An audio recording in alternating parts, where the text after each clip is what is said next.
საგამშვიდობის მოგესალმებით ტელეკომპანია რუსთავი 2-ის მაყურებლებს, მოგესალმებით ტრადიციულად უკვე მესამე დღეა თბილისის ახალი სპორტის სასახლიდან და ვინ ჩვენი მაყურებელია, ყველამ კარგად იცით, რომ ჩვენ ყოველდღიურ რეჟიმში ყოველ დღე 9 საათიანი კურიერის დასრულების შემდეგ გთავაზობთ დღის მიმოხილვას მსოფლიო ჩემპიონატის დღიურებს ფარიკაობაში და არც დღევანდელი დღე იქნება გამონაკლისი, მით უმეტეს რომ სასაუბრო არის და მით უმეტეს რომ დღეს იყო პირველი საშეჯიბრო დღე. ჩვენ გუშინ და გუშინში შემოგთავაზეთ საორგანიზაციო საკითხები, ახლა კი მოდით ვისაუბროთ პირველ დღეზე, პირველ სასტარტო დღეზე და ჩვენი დღევანდელი დღიური სტუმარი იქნება ფარიკაობის ფედერაციის გენერალური მდივანი ნინო ჯერენაშვილი. ნინო, მოგესალმები.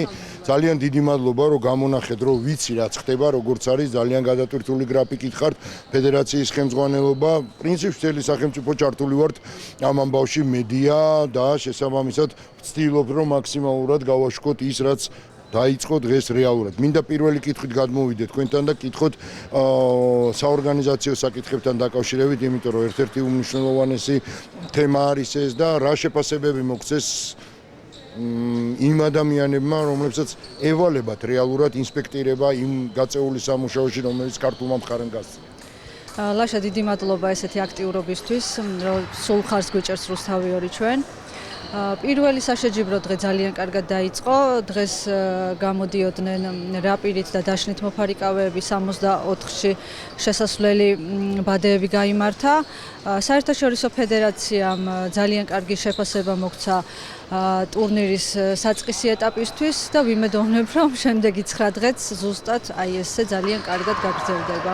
ნინო, იყო პერიოდი, როდესაც მე მერაბთან საუბარი გქონდა, ჩვენ პირველი დღიური სწორედ მისი ინტერვიუთი გავხსენით. მან თქვა, რომ იყო რაღაც გარკვეული ტექნიკური ხარვეზები, რომელიც იყო აღმოსაფხრილი დღევანდელ დღემდე და ალბათ ეს ყველაფერიც აღმოფხრილია უკვე. იყო ტექნიკური ხარვეზები, როდესაც ჩამოვიდნენ უკვე FIE-ს, ასე ვთქვათ, სტაფი ჩამოვიდა.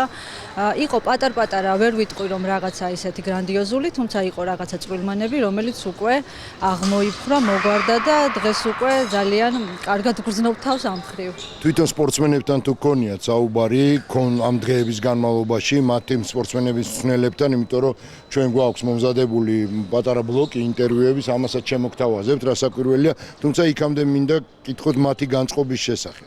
მათი განწყობა მართლა ძალიან კარგია, იმიტომ რომ პირადად მე ვიღებ გუნდის მენეჯერებისგან შეტყობინებებს, რომ ტურნირამდე იყო ძალიან ბევრი საკითხი მოსაგვარებელი. პირველი რაც არის, ეს არის საავიზო მხარდაჭერა, მერე არის რა თქმა უნდა ტრანსპორტირება, მერე არის განთავსება და მადლობებს გვიხდიან რომ სამივე ძალიან კარგად, ასე ვთქვათ, მოგვარდა და უპრობლემოდ შემოვიდნენ ქვეყანაში და დაბინავდნენ. კი ბატონო, მოდით მე მცირე ხნით შევწყვეთ საუბარს ნინოსთან, მინდა შემოგთავაზოთ ინტერვიუები, თქვენ იცით რომ მსოფლიო ჩემპიონატი ფარიკაობაში მიმდინარეობს გოგონებსა და ვაჟებს შორის. მოდი ჯერ მოვისმინოთ გოგონების შეხედულება, მოსაზრება და მთლიანობაში რა შთაბეჭდილებებით არიან აი იმ ორდღიანი ვიზიტის შემდეგ, რაც მათ აქ მოუწიათ ყოფნა და იმედია კიდევ მრავალი მათგანი დიდხანს დარჩება და მივა ფინალამდე. მოვისმინოთ ეს ინტერვიუები და შემდეგ განვაგრძელოთ საუბარი. მასშტაბური ჩემპიონატები ყოველთვის მნიშვნელოვანი მოვლენაა, მაგრამ დღევანდელ პირობებში, როცა მსოფლიო სხვადასხვა გამოწვევების წინაშეა, განსაკუთრებით ღირებულია ის, რომ ადამიანები ახერხებენ ერთად შეკრებას, ურთიერთგაგებას და პატივისცემაზე დაფუძნებელ კომუნიკაციას. მიუხედავად იმისა, რომ მხოლოდ გუშინ ჩამოვედი და ჯერ დეტალურად ვერ ვნახე ყველაფერი, მაინც ძალიან მომწონს აქაური გარემო. საქართველომ დიდი სამუშაო გაწია და ყოველ ჯერზე, როცა ასეთი მასშტაბის ჩემპიონატს ატარებენ, ყოველთვის იგრძნობა სიზუსტე და ხარისხი.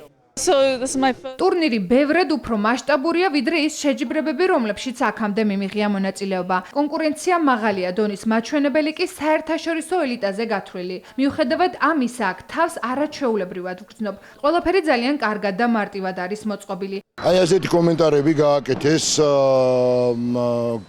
მოფარიკავეებმა ჩვენ ჟურნალისტთან საუბარში და ძალიან კარგია, როდესაც რა თქმა უნდა პოზიტიური კომენტარები კეთდება მიმდინარე მოვლენებთან დაკავშირებით, რომელსაც მასპინძლობს თბილისი და ნინო, რახან ასეთი დამოკიდებულებაა ზოგადად ხელმძღვანელების მხრიდან, ფედერაციის წარმომადგენლების და საერთაშორისო ორგანიზაციების მხრიდან. მოდი მოკლედ რომ უბრალოდ მაყურებელს გავაცნოთ, რა მასშტაბის სამუშაოები გაწია ქართულმა მხარემ? ქართულმა მხარემ გაწია გრანდიოზული სამუშაოები სპორტის სამინისტროს მხარდაჭერით, მთავრობის მხარდაჭერით, ამას რა თქმა უნდა ჩვენ ვერ შევძლებდით. სამუშაოები დაიწყო 2024 წლიდან, შევიძინეთ $800,000 ინვენტარი, რომელიც ქვეყანას დარჩება და რა თქმა უნდა შემდგომი შეჯიბრებებისთვის აქტიურად გამოვიყენებთ. პროექტი არის რამოდენიმე მილიონი დაჯდა პროექტი და მართლაც რომ ძალიან მნიშვნელოვანი საქმე ჩატარდა და შემიძლია დღეს თამამად ვთქვათ, რომ მართლაც ისტორიული მსოფლიო ჩემპიონატი დღეს თბილისში მიმდინარეობს და ძალიან კარგად. 25 არის ერთ-ერთი უმნიშვნელოვანესი დღე, ჯერ გამოეხმაურები შენს ნათქვამს, რომ ინვენტარი სრულად რაც ამისთვის იქნა შეძენილი დარჩება ქვეყანას და ეს კიდევ ერთი ძალიან მნიშვნელოვანია ფაქტორი იმ მიმართულებით, რომ კიდევ უფრო განვითარდეს ფარიკაობა საქართველოს და ჩვენ ვიმსახურებთ ამას, იმიტომ რომ ყავს ოლიმპიური ჩემპიონი და შესაბამისად ეს სახეობა არ უნდა იყოს მიძინებული არავითარ შემთხვევაში. 25 არის უმნიშვნელოვანესი დღე, გახსნის ცერემონია, ერთ-ერთი უმთავრესი სანდრო ბაზაძის გამოსვლა და აი გახსნის ცერემონიას თუ შეგიძლია ორიოდე სიტყვით გითხრა თუ არის შესაძლებელი თუ საიდუმლო არ არის, რა თქმა უნდა. 25 ივლისს როგორც მოგეხსენებათ, 6-ის ნახევარზე დაიწყება გახსნის ცერემონიალი. იქნება ნახევარსაათიანი, ასე ვთქვათ, ცერემონია, იქნება შესრულებული ცეკვა, იქნება შესრულებული ჰიმნი, იქნება სიტყვით გამოსვლები და უკვე 6 საათზე დაიწყება ნახევარფინალები და ფინალები, სადაც ძალიან დიდი იმედი გვაქვს, რომ სანდრო ბაზაძე ისე იფარიკავებს, როგორც ჩვენ გვაქვს წარმოდგენილი და ჩვენ გვჯერა.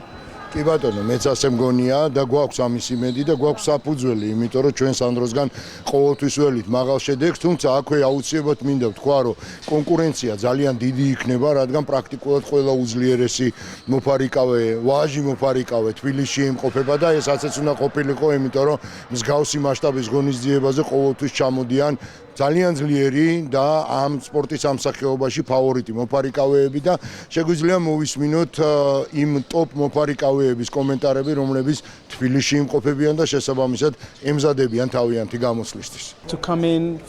მინდა რომ გამოვიდე ასპარეზზე სრული მზადყოფნით. ყველაფერი გავიღო და 100%-ით დავიხარჯო. საბოლოო შედეგი როგორიც არ უნდა იყოს, კმაყოფილი დავრჩები. თუ დავწუნდები რომ ბოლომდე დავიხარჯე. თავარია რომ ბილიკზე გავიდე გულით, ღირსებით და მაქსიმალური ენერგიით. სეზონი გრძელი და დატვირთული იყო, მაგრამ მთელი წლის განმავლობაში ძალიან კარგი შედეგები ვაჩვენე. ახლა მთლიანად კონცენტრირებული ვარ მსოფლიო ჩემპიონატზე. ჩემი მიზანია ყველაფერი გავიღო, ბილიკზე და სახლში ჩავიტანო როგორც ინდივიდუალური, ისე გუნდური медали. It's very nice organization. ჩემთვის დიდი პატივია ამ დონის ჩემპიონატზე ყოფნა. მხოლოდ ერთ მიზანზე ვარ ფოკუსირებული და ეს საუკეთესო შედეგის ჩვენება. ამ დიდ არენაზე მინდა ჩემი ქვეყნის ეროვნული ჰიმნის გაჟღერება. წლის ერთ-ერთი ყველაზე მნიშვნელოვანი და დიდი სპორტული მოვლენაა. ყველაფერი უმაღლეს დონეზეა ორგანიზებული. როცა ვსაუბრობ ჩემს მოლოდინებზე, პირდაპირ და გულწრფელად ვამბობ, მიზანი медали და ტიტულია. გრძნობ რომ მზად ვარ ამისთვის, რადგან ვთვლი რომ ამ კატეგორიაში ნამდვილად ვარ ნომერი პირველი. როგორც ხედავთ, ყველა მოგებას გეგმავს, ყველას აქვს იმედი, რომ სათანადოდ გამოვა და მაღალ მიზანს მიაღწევს, თუმცა ჩვენი მთავარი ამოცანა არის, რომ ქართველებმა მიაღწიონ მაღალ მიზნებს. თავისთავად ცხადია და ნელა დასასრულისკენ უნდა წავიდე და ნინო კიდევ ბოლოს უკვე მინდა კითხო ზოგადად ფედერაციის მოლოდინი რა არის სპორტული კუთხითაც და რეზონანსული კუთხითაც, რასაკვირველია, რაც ჩვენ უნდა მივიღოთ უკვე მსოფლიო ჩემპიონატის დასრულების შემდეგ შეფასებების კუთხით. იქიდან გამომდინარე, რომ ისტორიული მსოფლიო ჩემპიონატია და საქართველოში პირველად ტარდება, შეფასებებს ველოდებით ძალიან მაღალს. იქიდან გამომდინარეც, რომ პირველივე დღეს მივიღეთ უკვე ძალიან კარგი შეფასებები და ვფიქრობთ, რომ დასრულების შემდეგ ფარიკაობა იქნება უფრო მეტად პოპულარული. ეხლა რასაც ჩვენ ხედავთ, რასაც ვიღებთ შეტყობინებებს, ეს იქნება სოციალური ქსელი თუ იმეილებზე მოსული წერილები, ყველა მართლაც აღფრთოვანებულია და ვფიქრობთ, რომ ამ მხრივ, რა თქმა უნდა, პოპულარიზაციის მხრივ პირველ რიგში იქნება ძალიან კარგი. ძალიან დიდი მადლობა, აღფრთოვანებულები არიან და აღფრთოვანება მას შემდეგ ნახონ, როდესაც გახსნის ცერემონია გვექნება ქართული ცეკვით და ქართული სიმღერით, იმიტომ რომ მე ვიცი სცენარი უბრალოდ არ ვიტყვი. რახან ეს საიდუმლო. არ ვიტყვი ჯერჯერობით. შევინახოთ. და 25. კი, შევინახოთ საიდუმლოდ. ნინო ჯერენაშვილი ბარიკაობის ფედერაციის გენერალური მდივანი იყო, ჩვენი დღევანდელი დღიური სტუმარი. აუცილებლად უნდა დაველოდოთ 25 ივლისს, როდესაც გახსნის ცერემონია გაიმართება და საანდრო ბაზაძის გამარჯვებით დასრულდება ის დღე. მე ძალიან დიდი იმედი მაქვს ყოველ შემთხვევაში და თქვენც ამის იმედი უნდა გქონდეთ და ამ იმედით გემშვიდობებით უკვე ხვალამდე ხვალ ტრადიციულად რუსთავი 2-ის ეთერში ტრადიციულად 9 საათიანი კურიერის დასრულების შემდეგ ისევ შევხვდებით ერთმანეთს და ეთერში იქნება მსოფლიო ჩემპიონატის დღიური. რა თქმა უნდა ფარიკაობაში. ხვალამდე